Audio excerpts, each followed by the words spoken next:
Chapter 44.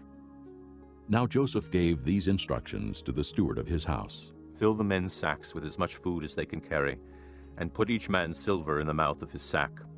Then put my cup, the silver one, in the mouth of the youngest one's sack, along with the silver for his grain.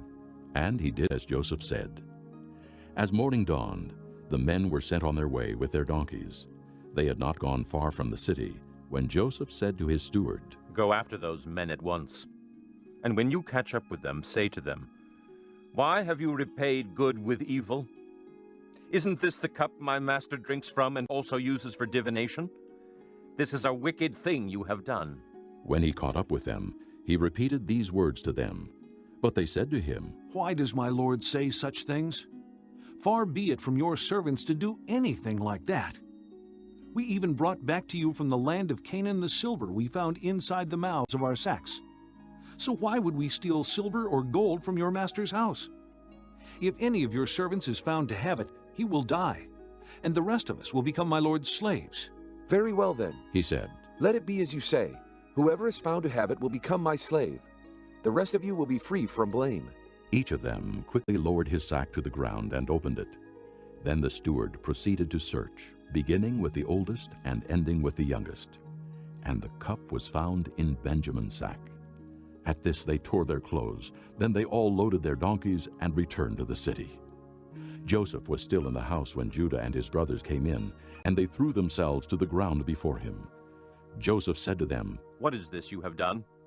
Don't you know that a man like me can find things out by divination? What can we say to my lord? Judah replied, What can we say? How can we prove our innocence? God has uncovered your servant's guilt. We are now my lord's slaves, we ourselves and the one who was found to have the cup. But Joseph said, Far be it from me to do such a thing. Only the man who was found to have the cup will become my slave. The rest of you, go back to your father in peace. Then Judah went up to him and said, Please, my lord, let your servant speak a word to my lord. Do not be angry with your servant, though you are equal to Pharaoh himself. My lord asked his servants, Do you have a father or a brother?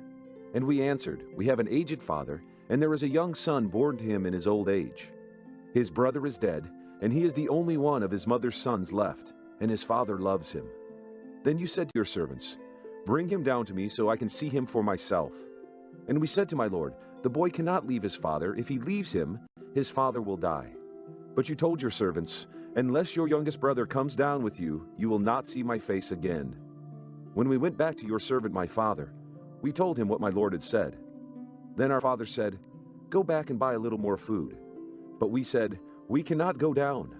Only if our youngest brother is with us will we go. We cannot see the man's face unless our youngest brother is with us. Your servant my father said to us, You know that my wife bore me 2 sons. One of them went away from me, and I said, He has surely been torn to pieces, and I have not seen him since. If you take this one from me too, and harm comes to him, you will bring my gray head down to the grave in misery. So now if the boy is not with us when I go back to your servant my father, and if my father, whose life is closely bound up with the boy's life, sees that the boy isn't there, he will die. Your servants will bring the gray head of our father down to the grave in sorrow. Your servant guaranteed the boy's safety to my father. I said, If I do not bring him back to you, I will bear the blame before you, my father, all my life. Now then, please let your servant remain here as my lord's slave in place of the boy, and let the boy return with his brothers.